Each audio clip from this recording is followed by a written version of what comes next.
Well, good evening once again. Day 155 of the Biden administration, and tonight the president may be on the verge of locking in a key part of his bipartisan agenda. There appears to be the framework of a reported $1.2 trillion deal on his sweeping plan to fix infrastructure and create jobs. Republicans and Democrats have come together along with the White House, and we've agreed on a framework, and we're going to be heading to the White House tomorrow.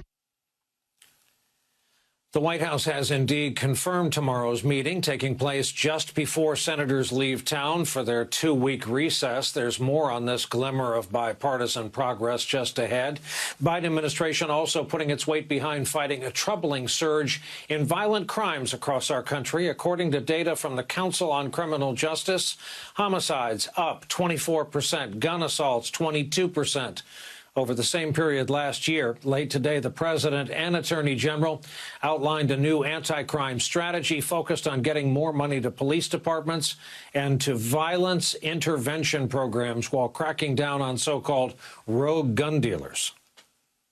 Zero tolerance for gun dealers who willfully violate key existing laws and regulations. If you willfully sell a gun to someone who's prohibited from possessing it, if you willfully fail to run a background check, if you willfully falsify a record, if you willfully fail to cooperate with the tracing requests or inspections, we'll find you, and we will seek your license to sell guns. We'll make sure you can't sell death and mayhem on our streets. Biden also noted crime traditionally rises during the summer months. He warned things could get worse in just the coming weeks. As we emerge from this pandemic, with the country opening back up again, the traditional summer spike may even be more pronounced than it usually would be. As Senator Joe Biden, as you may know, was one of the principal authors of the 1994 crime bill, he's often presented himself to audiences as a Democrat who's tough on crime. But today, Republican Senator and Lindsey Graham said his current crime-fighting strategy doesn't go far enough. They're going after trying to take guns off the street, which is a fine thing to do. But the reason that the spike in crime is nobody's getting prosecuted. The liberal left has created this problem, and the Joe Biden of the 70s, who was tough on crime, no longer exists. In the meantime, the effort to prosecute those responsible for the violent siege and desecration at our Capitol nearly 6 months ago now is yielding even more dramatic new video showing exactly what police officers were up against for hours that day. This latest footage has just been released by the Justice Department. Like everything from that day, it is disturbing.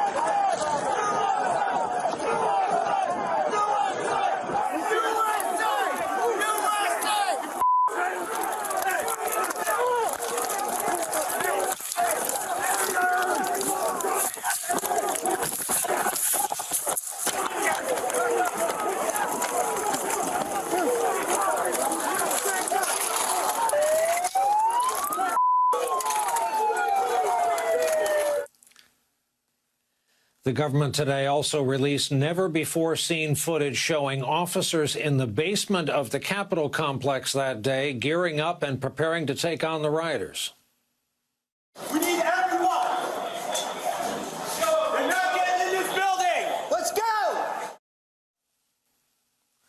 Today, a 49-year-old woman from Indiana was the first person sentenced in connection with the January riot. Anna Morgan Lloyd pleaded guilty to illegally demonstrating, faces 3 years on probation, $500 restitution payment for damage to the Capitol. She told the court she was ashamed of the violence that took place. Nancy Pelosi is said to be still weighing whether to create a special 9/11-style commission to investigate the attack. after Republicans, of course, blocked legislation to create a bipartisan panel.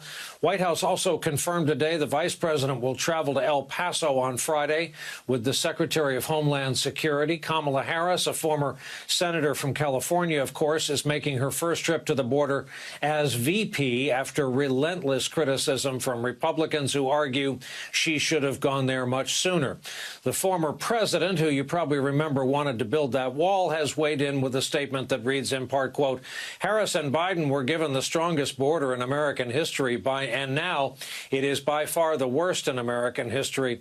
If Texas Governor Abbott and I weren't going there next week, she never would have gone.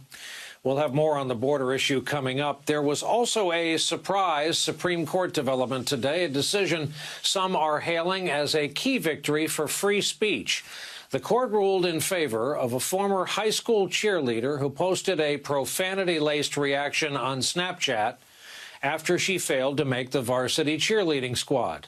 The Pennsylvania teenager had argued she should not be punished by her public school for speaking out while off school grounds, and she won in the highest court in the land, no less. With that, let's bring in our leadoff guest on this Wednesday night, Philip Rucker, Pulitzer Prize-winning senior Washington correspondent over at the Washington Post. His highly anticipated new book, written with his colleague Carol Leonnig, called I Alone Can Fix It, Donald J. Trump's Catastrophic Final Year, is due out just days from now. Professor Melissa Murray, NYU Law School, who was law clerk for Justice Sonia Sotomayor on the federal bench prior to her nomination to the Supreme Court, and Jason Johnson, campaign veteran, journalist, contributor at the Grio, and a professor of politics and journalism at Morgan State University. Phil Rucker would like to begin with you and the White House beat.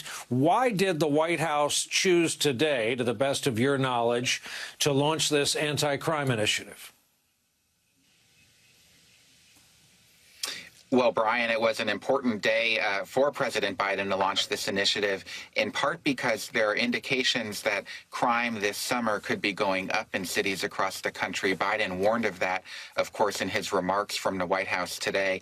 And he wanted to try to take political advantage, or at least position his administration better as the summer bears on. This is a politically tricky issue for Democrats. It always has been for decades now, but especially in this moment, because Republicans on Capitol Hill have said that they want to try to use crime, if there's a crime wave this summer, as a campaign tool to try to defeat the Democrats and take back the majority in the midterm elections next year. So what we heard from Biden and from the Attorney General is a suite of policy proposals that they think can get a handle on crime, first and foremost, including some of those new gun restrictions that have been so important to the Democratic Party's agenda over the years, to try to show to the American people that they're responsive, they're predicting what could be happening here, and they're trying to come up with some ideas at a federal level that can get control of the crime situation in these cities. Jason Johnson, next to you, a piece of journalism from the New York Times I want to run by you. The headline is, Want to Get Trump Reelected? Dismantle the Police. The author is Tom Friedman, and he writes in part, this is political dynamite for Democrats. The Trump cult GOP will pound them on this policing issue. Biden needs to keep rallying his party tightly around his right answer. Transformed policing and sufficient policing, not defunding the police. Your response? Well, first, I don't know why he is continuing to perpetuate this myth that Democrats as a whole were calling for defund the police. They never were. They never have. And if it didn't kill the Democrats last year during the election, if people like, if you can win seats in Georgia's 7th district, if you can win seats when you literally had protests and riots in Atlanta, Georgia, this defund the police is a myth that centrists seem to believe in that doesn't actually affect voters. That's the first thing. I can say this as a voter and as somebody who's very clear that I've said that we need to abolish modern policing and create something entirely new. The idea that Joe Biden, and again, he had police and he had stakeholders there, that he's about to take money from coronavirus relief and put it into police departments. After the last year of protests that we've seen, after all of the evidence and the information and the empirical data that says that giving more money to police departments doesn't actually solve crime, I think that is a huge mistake and the wrong message to send to the kind of young activists that they will need to be excited next summer to maintain the House and Senate in 2022. So, Professor Murray, this Biden anti-crime strategy leans on social programs. It also leans on beefing up police departments. Your response to that combination? I think Jason is exactly right. This doesn't have to be an either-or situation. You can have serious law enforcement, law and order policing, but you can also have policing that's sensitive to the communities in which that policing is occurring. And I think the Biden administration is trying to thread that needle, recognizing the difficulties that some communities have had with excessive policing in the past, while also noting that these very same communities wish for safe communities and safety for themselves. So again, it is not an either or black or white situation. It can be both and it needs to be a more nuanced conversation. I think that's the balance they're trying to strike. Phil Rucker, as you heard at the top of the broadcast, as you already knew, part of the news out of Washington tonight is this framework on a possible deal on infrastructure and jobs. Here are a couple Democratic senators reacting tonight. We'll talk on the other side. That deal right now has 20 votes, not 60 votes. We're going to have to take a deep dive into the agreement that they've reached and, square it with the needs of our voters. There will be one infrastructure deal, and it will be a big infrastructure deal. A part of this is how we're going to pay for it, and that means making sure that billionaires and giant corporations are paying a fair share and that we're enforcing the tax laws. So, Phil, what's your best read as of airtime tonight on where this thing stands? Well, Brian, it's very much of a hot potato here in Washington tonight. But what we know is that this bipartisan group has come up with a framework in negotiation with the White House. It is a far smaller and less ambitious framework than the one that the Biden administration proposed and does not achieve all of the policy goals that many Democrats are hoping for, including these climate change programs, including elder care, and some of those other social programs that have been at the heart of what progressives have been pushing throughout this spring and into the summer. Now, the meeting tomorrow will reveal some more details at the White House about what this proposal actually does. It's unclear whether it will have the support of all the Democratic senators, but it may well have the support of enough senators from both parties to pass the Senate. But it's not the only infrastructure deal that could be on the table, because simultaneously, as this bipartisan negotiation has been going on, Senate Democrats and House Democrats have been working with the White House on a separate track to pass the bigger package that you heard Senator Warren talking about there through a measure called reconciliation that would only require the 50+1 vote majority in the Senate. And so there is a possibility here that there could be two infrastructure bills, right? That the bipartisan deal that the Republicans have agreed to could pass, and then the other elements of the Biden administration proposal could later pass through reconciliation with Democratic votes on a party line. Jason, you're a smart guy, smart enough that a major college trusts you to inform young inquiring minds. You know the math in the Senate. Let me ask you this. What should have happened? What should have happened, say, today after that loss by the Democrats on voting rights in the Senate? What is the next step in your view? The next step is, and I want to make sure that we credit the president for this. Look, it's very clear Joe Biden's been working behind the scenes. Stacey Abrams has been working behind the scenes. Raphael Warnock have been working behind the scenes. I don't think this is a lack of effort on the part of the administration. But what needs to happen now is every single day, every activist, every organization on the face of the planet needs to be outside Sinema's office, outside Manchin's office, and outside Republican offices as well. There is a way to put pressure on people to bring forth some of this information, to bring forth the need for this voting rights bill. And quite frankly, look, I believe in symbolism, good campaign messaging. If I were Joe Biden, I would be asking Democrats around the country, where's the longest lines to vote this fall? And if I were Joe Biden, I would literally stand in line with some voters who have to wait 3-4 hours to vote this fall and say, this is what we're fighting against, suburbanites. This is what we're fighting against. They need to go out into the country and show that this bill is to fight against the inconvenience and the voter suppression that everybody's facing. Full court press. This should be the word out of every politician's mouth for the next 8 months.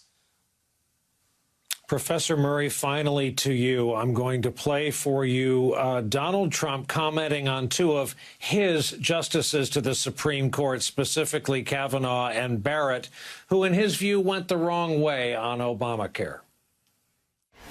Disappointed, and that's the way it goes. Very disappointed. I fought very hard for them. I was disappointed with a number of rulings that they made. So, Professor, what, if anything, does this prove about him, about the court as an institution, about the justices he appointed? Well, first, it suggests that the framers of the Constitution imagined an independent judiciary that did its own bidding rather than dancing to the tune that the president called. But irrespective of that, I think it's still quite early days to assume that the recent Trump appointees are not exactly of the character that he intended, that they are actually staunch conservatives. It's early days yet, and while the court has seen a number of quote-unquote victories, they're not full-throated or robust victories for progressives. They are often very narrow decisions. That the ACA case was a jurisdictional issue. It didn't even broach the merits of whether or not the individual mandate was unconstitutional or whether the entire ACA had to be struck down. It was a jurisdictional decision. And so although the court has posted a few wins for liberals, this is really early days, and there's still more to come. And we have a big voting rights case that will be expected next week. And we could see more of that conservative element of the court emerge in some of those really pivotal cases. Well, let me hit you with a quick follow-up before I have to get to a break. Do you think Roberts will allow a case to the whole court that challenges Obamacare in all? I think we're done with the full frontal assault on Obamacare, but I think just as Roe versus Wade was quote unquote saved in 1992 in the Casey case, you can still see some piecemeal challenges. So in the same way that the right to an abortion is allegedly entrenched, we nonetheless have seen the chipping away at it over time, over the last 30 years. So I could imagine a number of challenges to different parts of Obamacare, certainly the contraceptive mandate, rather than some broad full frontal assault on the entire legislative scheme. A journalist and not one but two professors, Phil Rucker, Melissa Murray, Jason Johnson, our thanks for starting us off tonight.